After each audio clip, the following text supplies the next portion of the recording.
از علامات قیامت دجال۔ دجال یہودیوں کی نسل سے ہوگا جس کا قد ٹھگنا ہوگا، دونوں پاؤں ٹیڑھے ہوں گے، جسم پر بالوں کی بھرمار ہوگی، رنگ سرخ یا گندمی ہوگا، سر کے بال حبشیوں کی طرح ہوں گے، ناک چونچ کی طرح ہوگی، بائیں آنکھ سے کانا ہوگا، دائیں آنکھ میں انگور کا بقدر ناخا ہوگا، اس کے ماتھے پر کاف الف ف را لکھا ہوا ہوگا جسے ہر مسلمان بآسانی پڑھ سکے گا۔ اس کی آنکھ سوئی ہوئی ہوگی مگر دل جاگتا رہے گا۔ شروع میں تو وہ ایمان و اصلاح کا دعویٰ لے کر اٹھے گا، لیکن جیسے ہی تھوڑے بہت متبعین میسر ہوں گے وہ نبوت اور پھر خدائی کا دعویٰ کرے گا۔ اس کی سواری بھی اتنی ہی بڑی ہوگی اس کے کہ دونوں کانوں کے درمیان کا فاصلہ 40 گز ہوگا۔ ایک قدم تا حد نگاہ مسافت کو طے کر لے گا۔ دجال پکا جھوٹا اور اعلیٰ درجے کا شعبے باز ہوگا۔ اس کے پاس غلوں کے ڈھیر اور پانی کی نہریں ہوں گی۔ زمین میں مدفون تمام خزانے باہر نکل کر شہد کی مکھیوں کی مانند اس کے ساتھ ہو لیں گے۔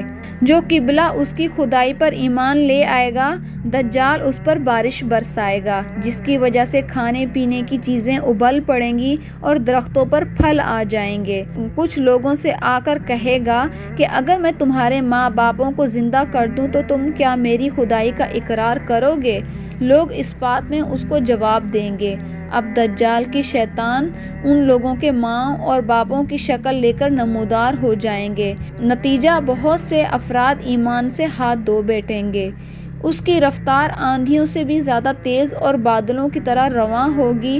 وہ کرشموں اور شعبازیوں کو لے کر دنیا کے ہر چپے کو روندے گا۔ تمام دشمنان اسلام اور دنیا بھر کے یہودی امت مسلمہ سے بغض میں اس کی پشت پناہی کر رہے ہوں گے۔ وہ مکہ معظمہ میں گھسنا چاہے گا مگر فرشتوں کی پہرے داری کی وجہ سے وہ ادھر گھس نہیں پائے گا، اس لیے نامراد اور ذلیل ہو کر واپس مدینے کی طرف رخ کرے گا۔ اس وقت مدینہ منورہ کے 7 دروازے ہوں گے، ہر دروازے پر فرشتوں کا پہرا ہوگا، لہٰذا یہاں پر بھی منہ کی کھانی پڑے گی۔ ان دنوں مدینہ منورہ میں 3 مرتبہ زلزلہ آئے گا جس سے گھبرا کر بہت سارے لوگ شہر سے نکل کر بھاگ نکلیں گے۔ باہر نکلتے ہی دجال انہیں لقمہ اجل کر لے گا۔ آخر ایک بزرگ اسے بحث و مناظرے کے لیے نکلیں گے اور خاص اس کے لشکر میں پہنچ کر اس کے بابت دریافت کریں گے۔ لوگوں کو اس کی باتوں کا شاق گزاریں گے، لہٰذا اس کے قتل کا فیصلہ کریں گے، مگر چند افراد آڑے آ کر یہ کہہ کر روک دیں گے کہ ہمارا خدا دجال نعوذ باللہ کی اجازت کے بغیر اس کو ہم قتل نہیں کر سکتے۔ چنانچہ اس بزرگ کو دجال کے دربار میں حاضر کیا جائے گا، جہاں پہنچ کر یہ بزرگ چلا اٹھے گا کہ میں تمہیں پہچانتا ہوں، تم دجال ملعون ہو، اور رسول صلی اللہ علیہ وآلہ وسلم نے ہمیں تمہارے ہی خروج کی خبر دی تھی۔ دجال اس خبر کو سنتے ہی آپے سے باہر ہو جائے گا اور اس کو قتل کرنے کا فیصلہ کرے گا۔ درباری فوراً اس بزرگ کے 2 ٹکڑے کر دیں گے۔ دجال اپنے حواریوں سے کہے گا، اب اگر میں اس کو دوبارہ زندہ کر دوں تو تم کیا میری خدائی کا پختہ یقین رکھو گے؟ یہ دجالی گروپ کہیں گے، ہم تو پہلے سے ہی آپ کو خدا مانتے ہوئے آ رہے ہیں، البتہ اس معجزے سے ہمارے یقین میں اور اضافہ ہو جائے گا۔ دجال اس بزرگ کے دونوں ٹکڑوں کو اکٹھا کر کے زندہ کرنے کی کوشش کرے گا۔ ادھر وہ بزرگ بوجائے حکم الہی کھڑے ہو جائیں گے اور کہیں گے، اب تو مجھے اور زیادہ یقین آ گیا ہے کہ تو ہی دجال ملعون ہے۔ وہ جھنجھلا کر دوبارہ انہیں ذبح کرنا چاہے گا، لیکن اب اس کی قوت سلب ہو جائے گی۔ وہ دجال شرمندہ ہو کر انہیں اپنی جہنم میں جھونک دے گا، لیکن یہ آگ ان کے لیے ٹھنڈی اور گلزار بن جائے گی۔ اس کے بعد وہ شام کا رخ کرے گا، لیکن دمشق پہنچنے سے پہلے ہی حضرت امام مہدی علیہ السلام وہاں آ چکے ہوں گے۔ دجال دنیا میں صرف 40 دن رہے گا، ایک دن 1 سال کا، دوسرا دن 1 مہینے کا اور تیسرا دن 1 ہفتے کے برابر ہوگا، باقی معمول کے مطابق ہوں گے۔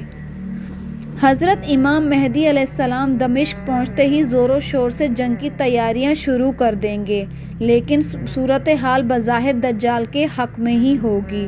کیونکہ وہ اپنی مادی و افرادی طاقت کے بلبوتے پر پوری دنیا میں اپنی دھاک بٹھا چکا ہوگا۔ اس لیے عسکری طاقت کے اعتبار سے تو اس کو شکست بظاہر مشکل نظر آ رہی ہوگی، مگر اللہ کی تائید اور نصرت کا سب کو یقین ہوگا۔